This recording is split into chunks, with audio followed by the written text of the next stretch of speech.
제가 그림을 하나 가져왔어요. 혹시 보신 분들도 계실 수도 있는데 그냥 모른 척하고 계세요.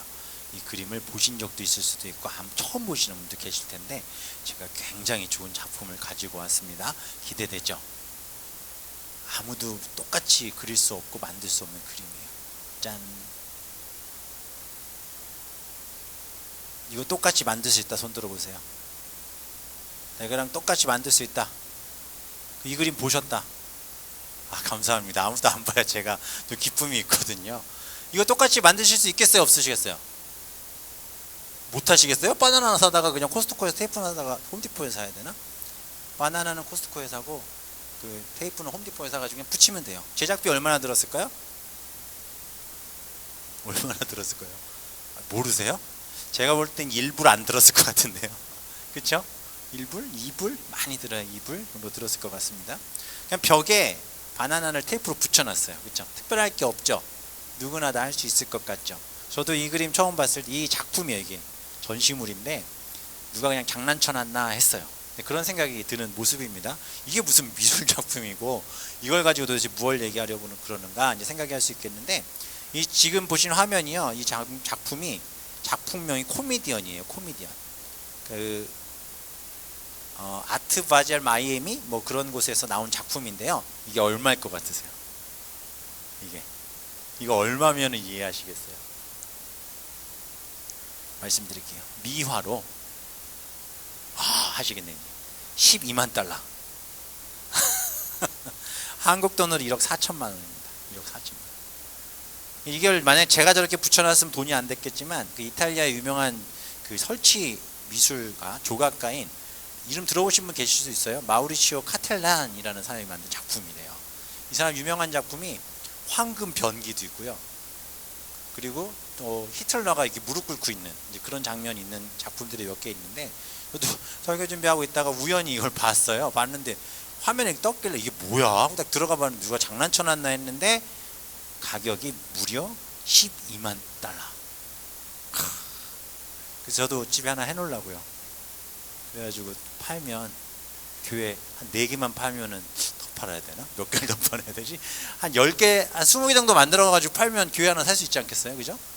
그 바나나 제공해 주실 분? 아유, 많이들 드시네. 집에 이 테이프 똑같은 거 있으신 분? 아유, 다 있네요. 우리 이거 만들어서 장사하면 아마 벌릴 수 있지 않을까라는 생각이 듭니다. 제가 왜 이걸 갖고 왔냐면 참 어이가 없었어요. 한편으로는. 근데 또 한편으로는 와, 진짜 대단하다. 이게 뭔데 도대체? 누군가의 손을 거쳤느냐에 따라 그냥 바나나와 테이프일 뿐인데 이렇다라는 거죠. 왜 그럴까요? 왜? 누구의 손을 거쳤기 때문에? 그것을 가치 있게 만들 수 있는 사람의 손을 거쳤기 때문에 그렇다라는 거죠. 제가 아무리 바나나를 많이 사다가 많이 붙여서 만들어 놓은들 아무도 안 사갈 거예요. 아무도 그냥 바나나만 떼어가겠죠. 바나나만 딱 떼서 바나나만 먹고 말아버릴 만한 일인데, 누구의 손을 거치느냐에 따라 이렇게 바뀔 수 있다라는 것입니다. 오늘 본문에 나오는 사울을 한번 생각해 보았어요. 이 사람은 누군가? 당대 최고의 가치를 지닌 곳에서 교육을 받았죠. 또 최고의 권위를 가졌다는 사람들에게 인정을 받았습니다. 그리고 세상 무서울 것 없이 자신만만하여 다메섹에 그리스도인들을 잡으러 가던 사람. 이 사울은 세상에 정말 그 당시에 살던 사람들에게 이야기되어지는 학문적으로나 율법적으로나 모든 면에서 흠이 없을 정도로의 완벽한 기준에, 그 당시 기준에 맞췄을 때에 가장 가치 있는 위치에 있었던 사람, 그게 바로 사울이었어요. 아무도 비견할 수 없습니다. 그 누구도 사울보다 잘난 척을 할 수가 없었고, 이 사울에 대한 많은 이야기들이 있는데, 성경에 나오지 않은 많은 이야기들이 있는데, 사울과 말로 논쟁을 해서 이긴 사람이 없대요. 특별히 율법과 이런 부분들을 가지고. 어마어마한 사람이에요. 어마어마한 사람. 한참 이제 젊은 청년의 나이를 가졌을 사울이 세상 무서울 것 없는 위치에 앉아서 그가 다메섹으로 가던 길이었죠. 그 사울은요, 자신이 믿고 있는 율법과 구약의 말씀 외에 그것을 인정하지 않는 모든 것은 가치 없는 것으로 여겼습니다. 그래서 예수를 믿는 사람들, 가장 가치 없는 존재들처럼 여겼죠. 부정한 자다, 신성모독한 사람이다, 뭐 이런 죄목으로 예수님이 어떻게 되셨어요? 저주받는 자들만 메어 달리는 나무에 달려 죽으셨어요. 그것을 믿는다? 그리고 그 예수가 하나님의 아들이다 말하는 것, 그가 그리스도라라고 말하는 것 자체는 사울이 가지고 있는, 당시 최고의 가치를 공부하고 배웠던 사울이 가지고 있는 그 세계관 속에서는 이거는 말도 안 되는 일이에요. 그렇기 때문에 사울은 더욱더 화가 나 있었습니다. 그를 믿는다는 것은 부정하고 가치 없는 일이었습니다. 무엇을 믿는 것이요? 예수를 믿는 것은 부정하고 가치 없는 일이었습니다. 그런 사울이 예수님을 만나죠. 그런 사울이 예수님을 만납니다. 사랑하는 성도님도 어떠십니까? 세상에서 이렇게 지내다 보시면, 직장이나 이런 데 지내다 보시면 믿지 않는 사람들이 기독교를 가치 없게 여기는 경우들을 혹시 만나 보시지는 않으셨습니까? 저는 군대에 있을 때 제 고참, 저보다 한 1년 정도 1년 한 3개월 정도 일찍 왔던 고참이 정말 기독교를 정말 가치 없이 여기더라고요. 제가 목사라고 했더니 무슨 목사냐, 먹사나 해라 막 그러고, 뭐 어디서 들은 얘기도 많아요. 막 기독교 뭐 개독교 뭐 이런 얘기 하면서 뭐 있지도 않은 하나님을 믿는다고 그러질 않냐, 하나님이냐 막 이러고 막 놀리고, 막 저를 진짜 못살게 굴었어요. 기도해봐, 기도하면 하나님 들어주시겠지. 야, 내가 너한테 이렇게까지 하는데 하나님 살아계시면 나를 막 벌하지 않겠냐. 막 와, 나 휴가 이번에도 잘 갔다 왔는데 아무 일 없었어 막 이러면서 저를 정말 막 진짜 무시했어요. 너무 많이 무시하고, 기독교라는, 그냥 제가 군대 들어가자마자 저는 목사가 될 사람인데 이 말 한마디 한 것 때문에 그 고참이 저를 얼마나 힘들게 하고 괴롭혔는지 몰라요. 제 마음속에서 예전에 한번 얘기했지만, 저 사람 좀 하나님 정말 축출해 가셨으면 좋겠다 그래서 벌을 내리시든가 뭐라 사고가 나가 다쳐가지고 내 눈에서 안 보였으면 좋겠다, 뭐 이런 생각까지 들 정도의 사람이었거든요. 그렇게 세상은 예수님을 가치 없이 여기는 사람들이 참 많아요. 그렇죠? 근데 교회 안에도 그런 사람들이 있습니다. 뭐 제가 이렇게 얘기하니까는 굉장히 심한 사람들만 이렇게 생각을 하고 계신지 모르겠는데, 사랑하는 성도님도 어떠세요? 예수님을 정말 내 인생에 가장 가치 있고 내가 가장 사랑하고 그분 없이 난 아무것도 할 수 없다라는 이런 고백을 우리의 삶에서 하시면서 살아가고 계십니까? 정말 그렇게 살아가신다면 그분의 모습을 보면 예수님의 모습이 보여야 할 줄 믿습니다. 잠깐 옆에 분을 보시고 이렇게 한번 말씀해 주시면 좋겠어요. 예수님 닮으시기 바랍니다. 이미 예수님을 닮으신 분들도 계실 거예요. 그렇지만 우리가 이러한 것들을 깊이 좀 생각해 보셨으면 좋겠습니다. 사울은 그 당시의 율법과 구약에 있는 이야기들, 또 바리새인과 당시 대제사장들이 만든 그 유대인들의 율법을 지키는 일에 아주 목숨 걸었던 사람이죠. 근데 그 사울이 누구를 만났다고요? 예수님을 만났어요. 그리고 우리가 이제 지난주에 몇 주간에 걸쳐서 드린 말씀이지만, 그 이후에 누구를 또 만납니까? 아나니아를 만납니다. 그리고 어떻게 됐냐면 사울이 바뀌었습니다. 사울이 확 바뀌었어요. 9장 17절에 보면 아나니아가 사울을 만났을 때 사울에게 자기가 어떻게 오게 됐는지는 17절에 쭉 말씀을 하는데, 제가 간단히 요약해서 말씀드리면, 예수님께서 길에서 당신에게 나타나셨고, 두 번째, 예수님께서 나를 이곳에 보내셨고, 세 번째, 예수님께서 당신의 시력을 회복시키고자 나를 이곳에 보내셨다. 마지막으로 예수님께서 당신을 성령을 충만하게 하실 것이다 라고 말한 거예요. 그러니까 사울이 가치없이 여겼던 그 예수를 다메섹 가는 길에 만난 것뿐만 아니라, 그가 아무것도 보이지 않고 3일을 굶으며 있는, 금식하며 있던 그때에 예수님이 보내주신다 하셨던 그 사람이 정말로 그의 앞에 나타났고, 그를 통해 전해준 이야기는 뭐냐면 다 예수. 그 예수 그리스도로만 충만해지고 예수 그리스도로만 눈이 깨끗해지고 보게 될 것이며, 예수님께서 나를 이곳에 보내셔서 당신을 깨끗게 하라고 말씀하셨다라고 말씀하시는 거예요. 그렇게 아나니아가 기도할 때 예수 그리스도를 바로 보지 못했던, 그의 인생에 정말 가치 있는 일이라고는 자기가 생각했던 율법의 어떤 이런 벽 안에 갇혀 있었던 그 사울의 눈에서 뭐가 벗겨집니까? 비늘이 벗겨지게 되고, 그리고 그 이후로 어떻게 됩니까? 아나니아가 바로 사울에게 세례를 베풉니다. 그리고 나서 이제 19절, 음식을 먹음에 어떻게 됩니까? 강건하여 졌더라 라고 말씀하고 있습니다. 음식을 먹은 사울이 강건해졌습니다. 그 육신이 회복됩니다. 음식을 먹고 기력이 회복돼요. 그리고 나서 사울은 완전히 예수 믿는 사람으로 확 바뀌어버렸어요. 성령의 충만함 가운데 그의 시력도 회복되었습니다. 그는 이제 하나님의 자녀로 복음을 위해 쓰임받는 그릇으로 완전히 바뀌었다는 거죠. 예수님이 그를 그의 그릇으로 사용하시기로 했기 때문에, 우리가 예수님을 만나는 과정 속에도 이런 회심을 하셨다면 그 회심의 과정은 굉장히 중요하거든요. 구원이라고 하는 것은 전적인 하나님의 개입이잖아요. 그렇죠?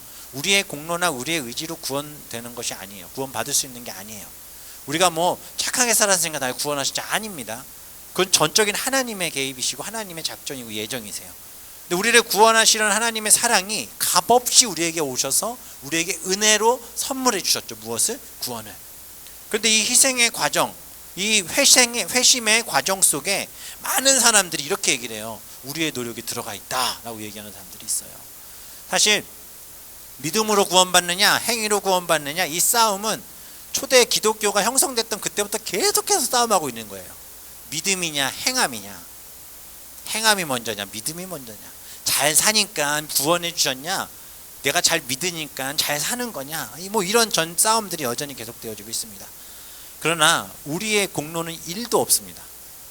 전적인 하나님의 은혜입니다. 그러나 사람들의 노력도 들어있어요. 무슨 노력이 들어있냐면 구원을 향한 노력, 뭐 구원을 받기 위한 우리의 공로가 아니라 어떻게든 하나님 떠나 살아보려고 몸부림치는 노력, 할 수 있는 하나님을 반대하고 세상을 향하는 우리의 죄된 죄를 향해 달려가는 그 노력들은 우리가 너무너무 좋아하고 잘하고 있다라는 것이죠. 어찌 보면 하나님이 정하신 그 길과는 정반대로 달려가는 사람들이잖아요. 돌아보면 우리가 한 주간의 삶을 돌아봐도 그리스도인으로서 산다라 하지만 그리스도인답게 사는 것보단 세상적인 가치관과 생각과 부딪힘을 가지고 살아가며 한 주 내내 정말 열심히 세상을 향해 달려가고 있던 우리의 모습이 있지는 않으셨습니까? 제가 예전에 청소년 사역할 때 어떤 강사 목사님이 와가지고 설교하실 때 이런 얘기를 하시더라고요. 주일날 예배 딱 드리고 너네들은 예배만 딱 끝나면 바로 세상을 향해 죽도록 뛰어간대요. 교회 딱 끝나면. 그래서 맨날 거짓말하고 야한 거 보고 담배 피고 술 먹고 막 지들 하고 싶은 대로 막 살아간대요. 근데 예수님은 가만히 웃고 계신대요. 왜냐하면 그가 아무리 그렇게 살아도 걔는 내가 구원하기로 작정한 아이기 때문에. 놀라운 것은 주일만 되면 다시 온다는 거죠. 그것을 이분은 어떻게 표현하시냐면 예수님이 너희들의 몸에 고무줄을 묶어 놓으셨어. 그래서 죽도록 막 죽었다고 뛰어가는데 가다 지치고 힘들면 어떻게 돼요? 뭐 힘이 있을 땐 뛰어나가잖아요. 지치고 힘든 순간 어떻게 돼? 힘이 쪽 빠지죠. 그럼 어디로 튕겨 나와요? 다시 팅! 예수님한테 딱 붙는다는 거예요. 예수님이 말씀하신다는 거죠. 거봐, 또 올 줄 알았어. 네가 이 끈을 끊을 수 있을 것 같아? 이렇게 뭐 얘기하는 걸 들었는데 우리는 그렇게 세상을 향해 자꾸 달려가려고 해요. 예수님이 우리를 그렇게 사랑하셔서 우리를 구원하셨음에도 불구하고 아멘 하지만 그렇지 않은 세상을 향해 달려간다라는 거죠. 그러나 하나님은 그런 죄인일지라도 다가와 만나주시고 하나님의 자녀로 삼아 주셨습니다. 오늘 본문의 사울이 바로 그 주인공이잖아요. 전직 랍비, 핍박자, 대제사장의 대리인, 율법의 최고의 권위자, 어떻게든 예수님과 상관없는 인생인 듯 살아가던 사람, 전혀 반대의 길을 향해 전력 질주했던 사람. 그러나 예수님은 그를 만나셨고 이제 그의 삶을 완전히 바꾸어 놓으셨습니다. 우리도 보면 정말 하고 싶은 대로 살지만 우리가 오늘 이 자리에 와서 앉아있다는 것 자체만으로도 놀라운 예수 그리스도의 은혜인 줄 믿습니다. 우리가 얼마나 의미 없는 삶과 시간을 향해 달려가고 있는가 한번 생각해 보셨으면 좋겠어요. 죽는 그날까지도 우리는 그렇게 그냥 내가 원하는 삶 열심히 살고 잘 먹고 잘 살고 좋은 데 잘 가봤으니까 나는 잘 살았다 하고 죽으면, 예수님 없이 그렇게 죽으면 우리에게 과연 의미가 있겠습니까? 그렇죠? 죽은 이후에 끝이라 생각했는데 눈을 딱 뜨는 순간 하나님의 심판대가 딱 눈에 보이면 그때는 어떻게 하실 거예요? 망했다. 뭐 이제라도 내가 예수님 사랑합니다. 아니요. 그땐 끝이죠. 땅을 치며 후회하기 전에 주님 편안에 있는 우리의 모습이 있으셨으면 좋겠어요. 그렇게 사울은 정신없이 그냥 세상을 향해 달려가고 있었어요. 근데 나타나시죠. 그의 곁에. 그리고 구원하신 그 길, 사울을 구원하시고 인도해 주신 그 길로 나아가기 시작합니다. 우리가 오늘 예배 자리에 있다는 것은 큰 은혜임을 믿으시기 바랍니다.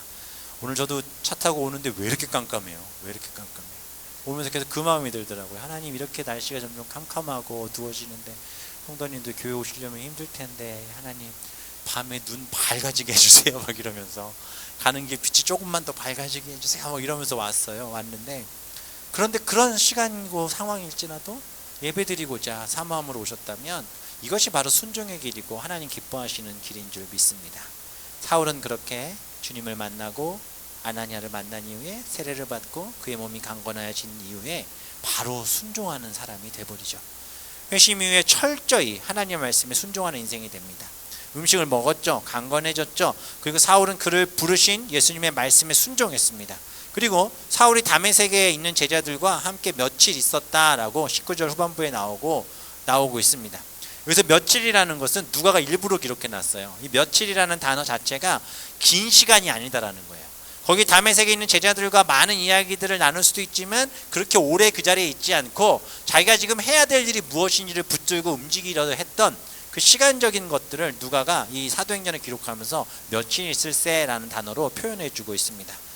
사울은 하루라도 빨리 복음 전하는 일을 하고 싶었던 것 같습니다. 왜? 은혜를 받았으니까. 하나님의 은혜를 경험했으니까.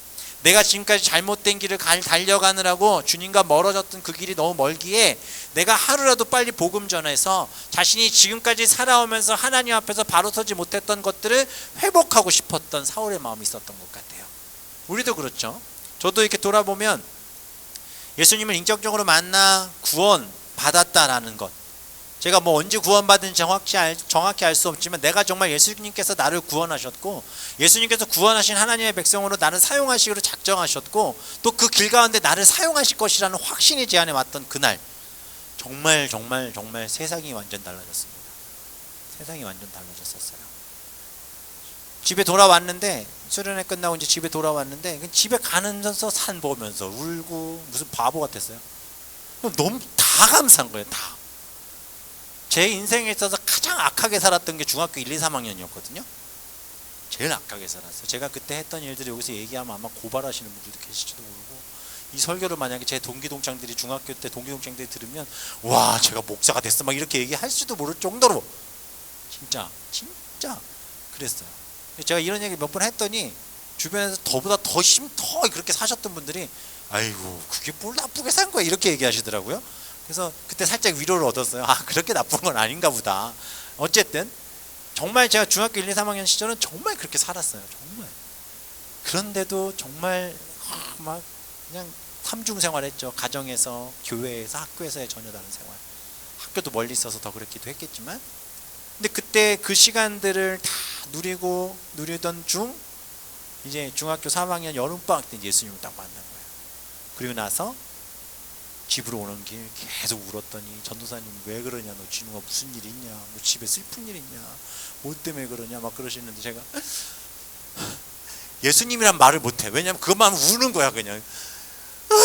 제가 죄인이에요 막 이러고 울었더니 전도사님이 그래 너가 죄인이지 그러고 또 기도해 주시고 막 그러면 집에 왔어요. 집에 와가지고 문을 열고 엄마 앞에 엎드려가지고 또 울고 막 그러면서 막 예수님 사랑합니다 이 말도 못하는 거야. 그냥 기도를 바로 교회 가서 기도하는데 예수님 사랑합니다라는 말을 이 죄인이 어떻게 해 막 이 마음이 들면서 예수님 그러면 울다가 오고 새벽 예배도 가고 막 이러면서 기도를 했었던 기억이 있습니다. 이 말씀 왜 드리냐면 그렇게 제가 되고 나니까 바로 무슨 생각이 드냐면 전도해야 되겠다. 우리 교회 부흥시켜야 되겠다. 내가 하나님 말씀을 정말 가지고 사람들에게 말씀을 전해야 되겠다. 이 마음이 딱 들었어요.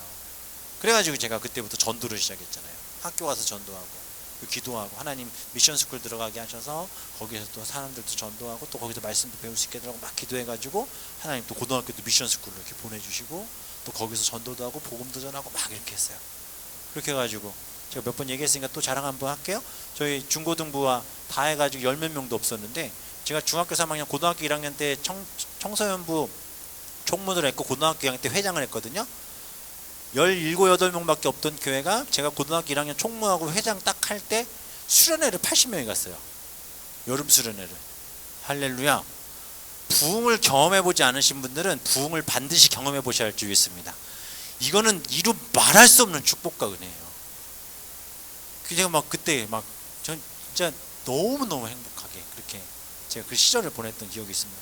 거기다가 공부 또 얼마나 못했었는데요. 중학교 다닐 때 57명이었는데 제가 몇 등 했다고 그랬어요? 54등 5등 51등 하면 전 1등 한 줄 알았어요. 51등이니까 막 그렇게 공부도 안 하고 선생님이 딱 갔더니 중3 때니까 중3 여름방학 끝나고 딱 갔는데 선생님이 넌 그때는요 한국에서는 공부 못하면 다 상고 공고 막 보낸다고 막 그랬어요. 제가 다니던 동네에서 제일 안전한 게 고명상고 뭐 위례상고 막 이런 학교들이 있었어요. 거기는 진짜 성적 완전 꼴등들만 가는 학교.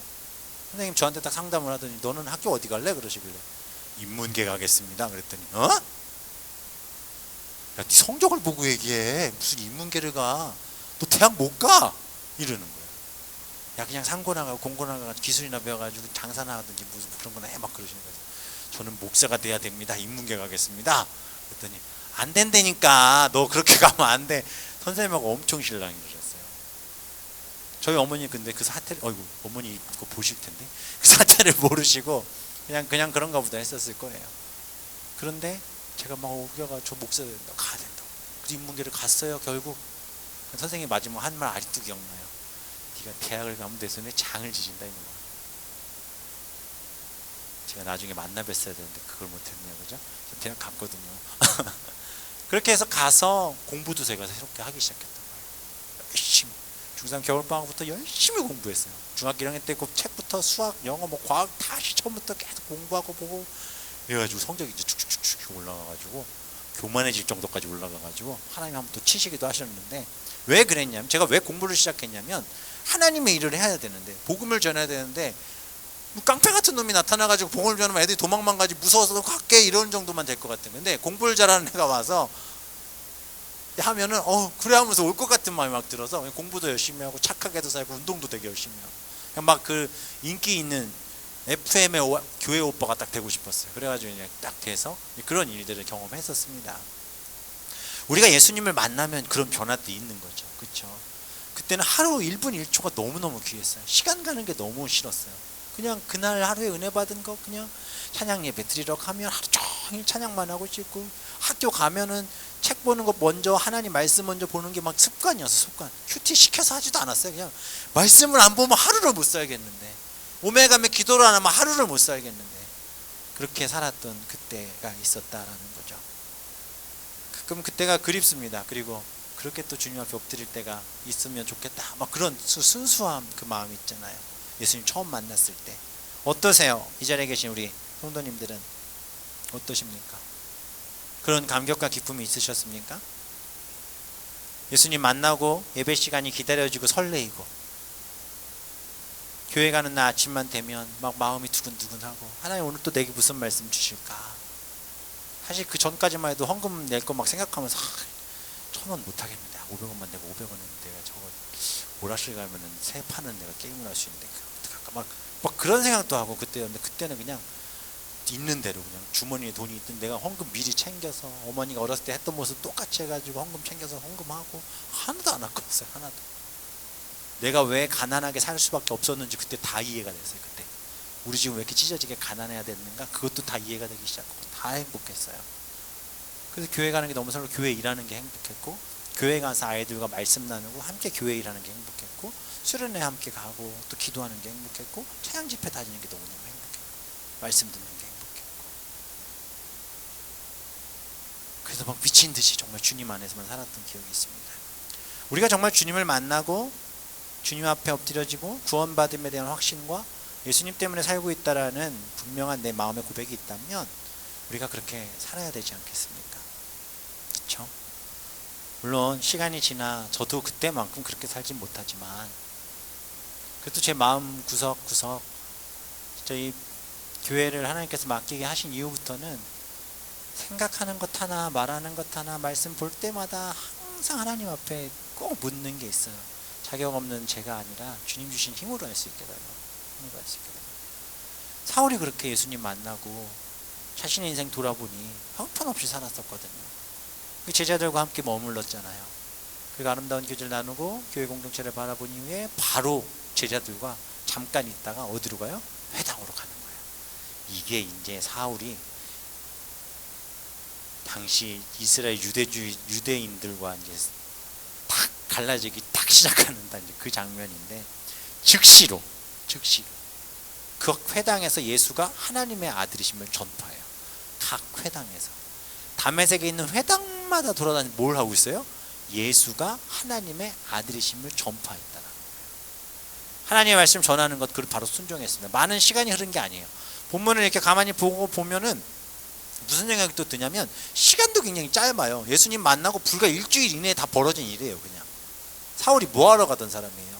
자기가 알고 있는 그 가치를 쫓아갔던 사람이 하루아침에 예수님 만나고 예수님을 가장 가치 있는 존재로 여기는 자가 되자마자 그가 회당에 가서, 유대주의자들 율법주의자들은 회당에 가서 바로 말씀을 전하고 복음을 전하는 일이 생긴 거예요. 제가 볼 때는 하나님이 너무 급하게 지금 사울을 쓰시는 게 아닌가 이런 생각이 들기도 했어요. 그러나 조금 더 깊이 보니까 하나님의 마음이 얼마나 급하셨을까. 한 영혼이라도 더 주님 곁에 다가오게 하시기 위해 사울을 바꾸셨기에 죄로 물들어 세상 가운데 죽음으로 달려가는 그들을, 자녀들을 생명의 길로 인도하시려는 하나님의 마음이 너무나도 급하셨기에 사울을 그렇게 갑자기 바꾸셔서 그를 바로 그곳에 두신 것이라는 사실이죠. 급한데 복음이 전해져야 되는데, 이것이 이제 터져나가기 시작해야 되는데 앞뒤 가릴 때가 아니라는 거죠. 하나님이 우리 교회를, 또 이 자리에 있는 우리 모두 성도들을 그렇게 사용하시기를 주님의 이름으로 소망합니다. 반드시 그렇게 써주시기를 소망합니다. 급한 거예요. 지금 이 시대도 마찬가지예요. 급한 때예요. 우리가 그냥 뭐 괜찮겠거니 뭐 이렇게 지낼 때가 아니다라는 거죠. 지금 세상 가운데 우리가 우리의 복음과 또 우리의 도움과 우리의 말씀, 우리가 전하는 예수 그리스도를 들어야 될 사람들이 얼마나 많겠습니까? 그들에게 그냥 시간을 두고 기다릴 것이 아니라 언제 어떻게 사람이 어떻게 될지 몰라요. 정말 몰라요. 다음에 하자가 아니라 내 안에, 내 마음에 확신이 쓰고 해야 되겠다는 생각이 들 때 바로 움직이실 수 있는 그 믿음이 우리 가운데 있기를 소망합니다. 세상을 향한 하나님 아버지의 마음. 사울이 예수님 만난 지 일주일도 안 됐지만 회당으로 가서 하나님이, 예수가 하나님의 아들이심을 선포하고 있다는 거예요. 하나님이 이 고통스러운 세상의 구원을 위해 얼마나 안타까운 마음으로 사울을 또 부르시고 세우셨는지, 사울의 눈에서 비늘 같은 것이 벗겨지고 그가 가서 복음을 전하기 시작했습니다.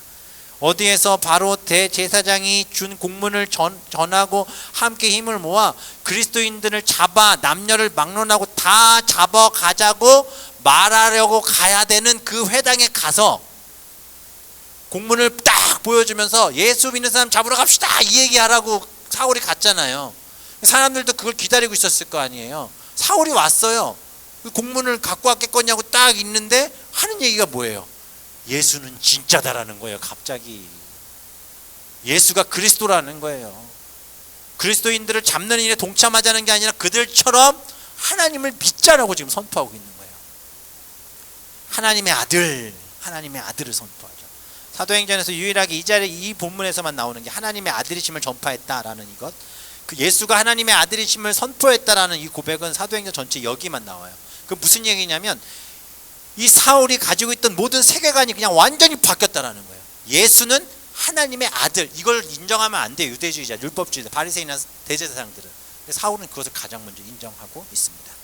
예수를 하나님의 아들이라고 말합니다. 사울의 말에는 그들이 핍박해 십자가에 매달아 죽인 그 예수, 유대인들이 생각하던 반역자, 성전 훼손과 회방자, 그가 누구라고요? 하나님의 아들, 아브라함과 다윗의 자손으로 이 세상에 오신 하나님의 아들. 그가 가지고 있던 모든 가치와 율법, 모든 율법적인 모든 것들 그냥 산산조각 내는 한방. 예수는 하나님의 아들. 이것은 바로 예수님에 대해서 우리가 특별히 복음을 전할 때 이 본문이 있잖아요. 오늘 특별히 이 본문 오늘 잘 오셨어요. 이 본문은요, 교회에 다니지 않는 사람들에게 예수님이 부활하셨던 것이 사실이다라는 것을 증명하는 본문이기도 해요. 왜 그럴까요? 왜? 저기 책들이나 영화로 보신 분들 계시겠지만 기자 출신 리스트로벨이라는 사람이 하나님의 존재를 부정했던 사람이 있었어요. 그 사람을 배경으로 기록한 책이 있고 영화가 있어요. 예수는 역사다. 필요하신 분 있으면 제가 보여드릴 테니까 저한테 말씀하시면 돼요. 책은 제가 안 가지고 있지만, 이건 뭐냐면 이 사람이 갑작스럽게 어떤 일들을 경험하고 나서 예수의 존재를 부정하려고 그 근거들, 부정할 근거들을 찾아다니는 이야기들이에요. 부정할 근거들은 예수는 부활하지 않았다, 예수는 실제하지 않았다, 그는 살아있지 않다를 부정하려고 기자 출신이니까 사람들마다 돌아다니면서 막 인터뷰하면서 막 그 자료들을 모으려고 돌아다녔거든요. 이 사람이 결론부터 말씀드리면 지금 목사님이십니다. 목사님. 예수를 부정하는 것을 캐러 다니다가 목사님이 되셨어요.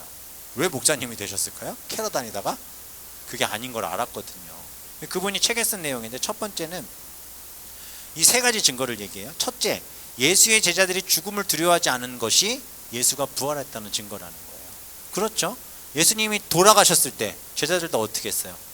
울며 불며 십자가 앞에서 같이 죽기를 청했나요? 아니죠. 다 도망갔잖아요.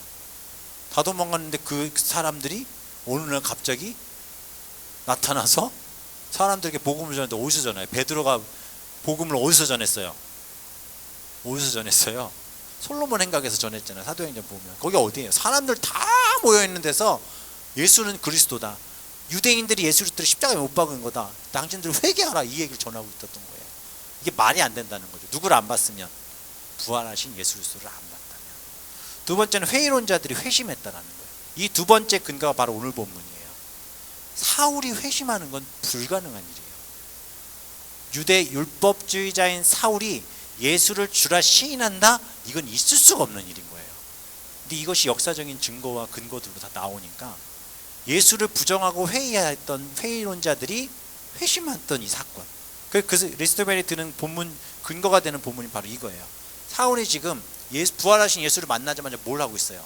유대인 회당에 가서 예수는 그리스도라고 선포하고 이 장면. 예수님이 살아있냐 막 이러고 묻는 분들에게 이 세 가지를 가지고 논리적으로 다가가시면 아주 할 말이 없죠. 사실 역사적인 다 근거가 있는 얘기니까.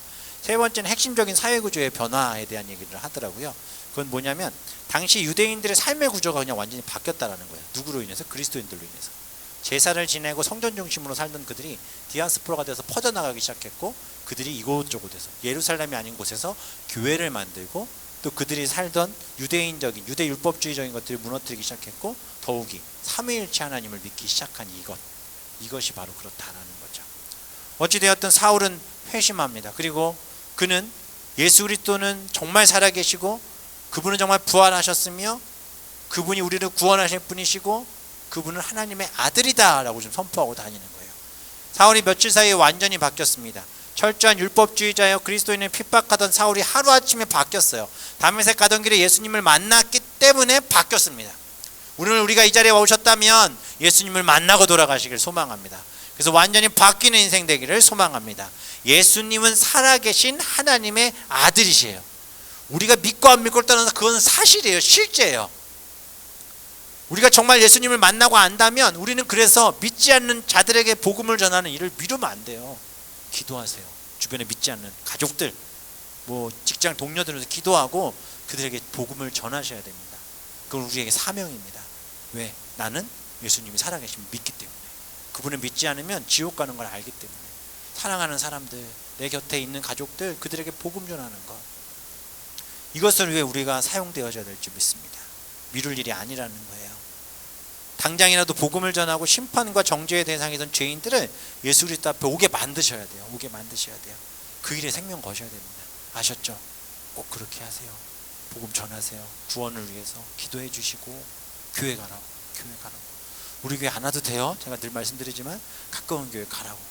가까운 교회 꼭 나가라고. 그렇게 얘기하세요.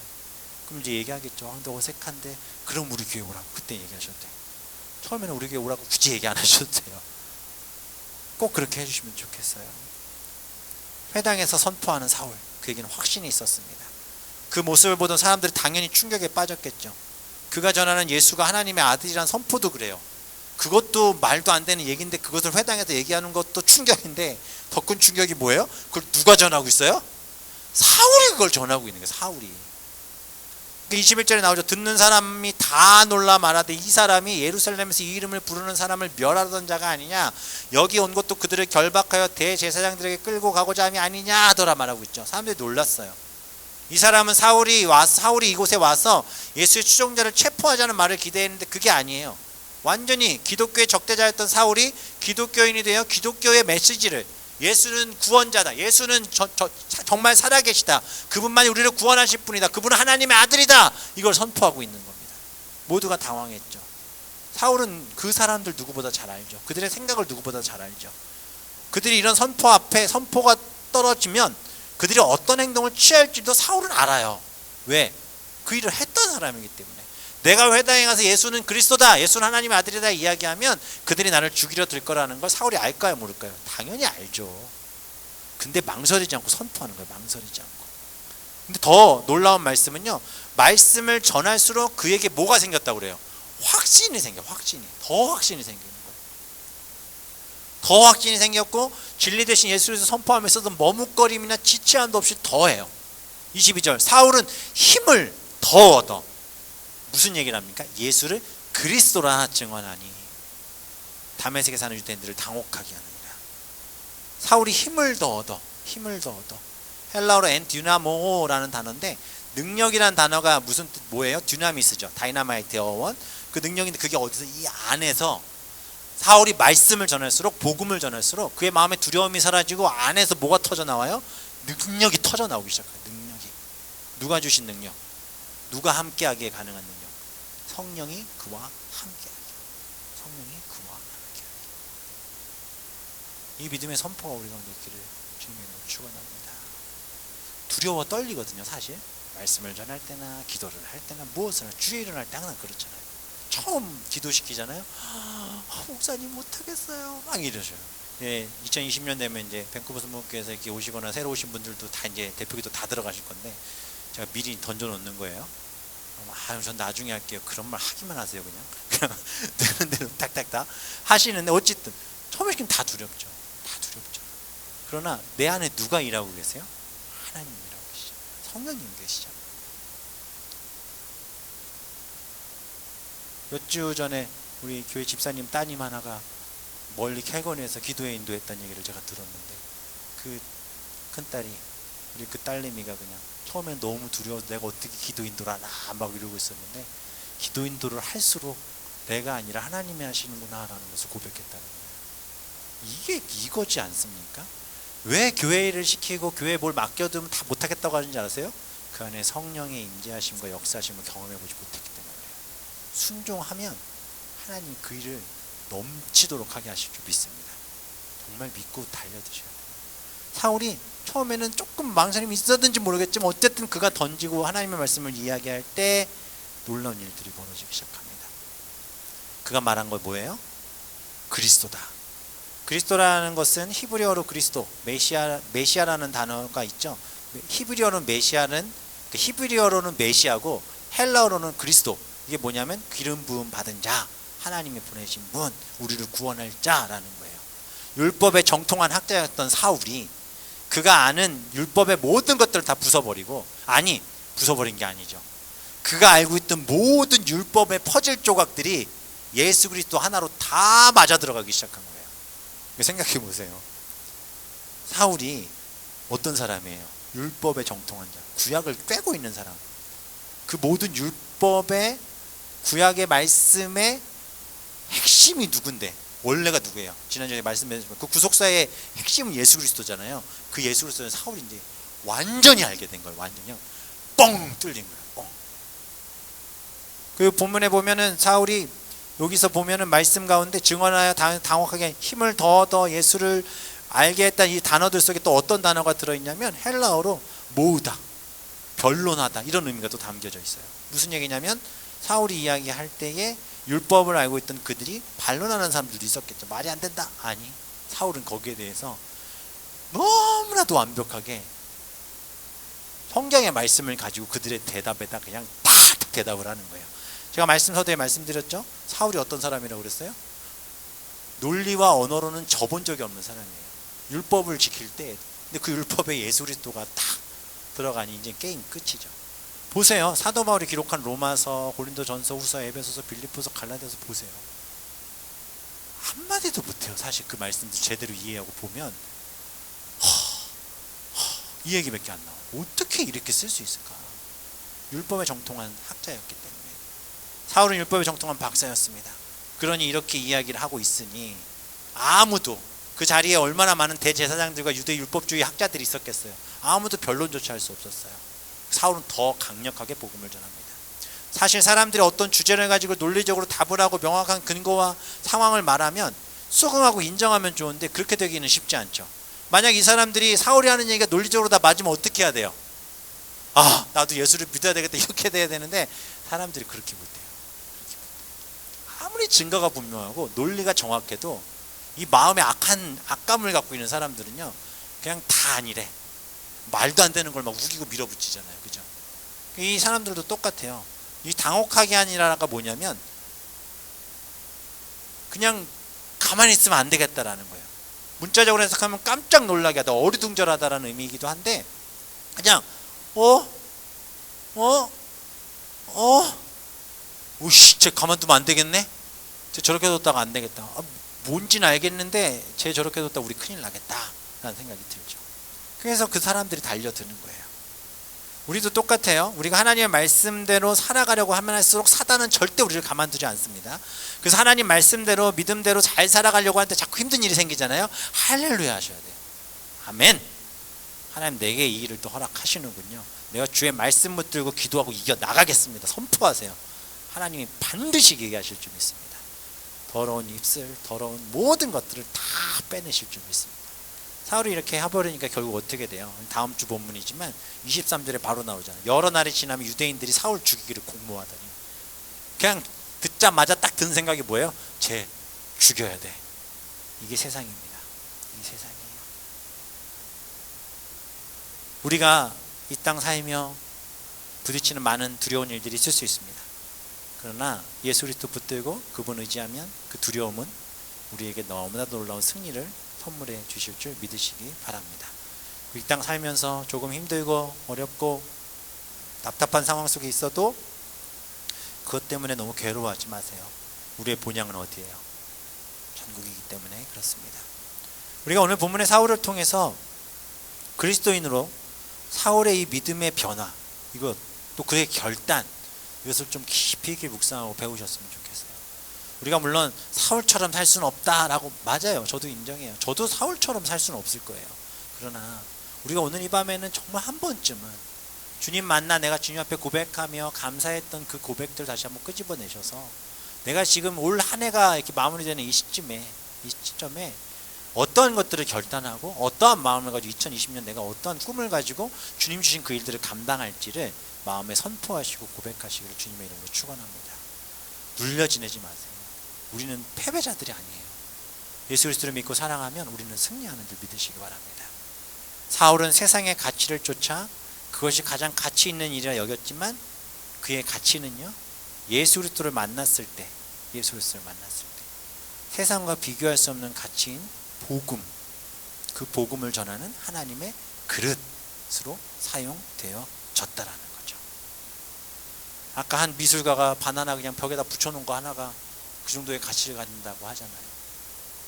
그 뭐 대단한 거라고, 그죠? 그것과 비견할 수 없는 것 뭐예요? 하나님이 나를 사용하시면, 하나님의 형상으로 창조된 나를 사용하시면 세상 어떤 것과도 돈으로 환산할 수 없는, 온 우주를 줘도 바꿀 수 없는 가치를 지닌 하나님의 자녀로 이 땅을 살아가게 될 줄 믿습니다. 세상의 기준으로 우리를 아무리 무시하려 들어도, 우리를 아무리 가치 없다 여기는 것처럼 삿대질하고 말할지라도, 뭐 교회도 조그만데 뭐 사람도 없는데 뭐 이런 것들, 교회를 향해 그런 얘기 할 수도 있고, 아무것도 없는 사람이, 돈도 없는 사람이, 뭐 이런 얘기들도 할 수 있고, 세상의 가치를 가지고 우리를 계속 비하할지라도 눌리지 마십시오. 그 가치는 어차피 우리를 인정해 줄 수 있는 가치가 아니라 내가 예수 그리스도, 사울이 예수는 하나님의 아들이다, 예수는 그리스도다, 이 고백으로 그의 가치가 하늘나라의 가치가 된 것처럼 우리의 인생이 그러한 놀라운 가치를 얻는 하나님의 사람들 되시기를 주님의 이름으로 축원합니다. 우리 이 시간 그렇게 마음을 가지고 함께 기도하며 또 찬양하며 나아가면 좋겠습니다.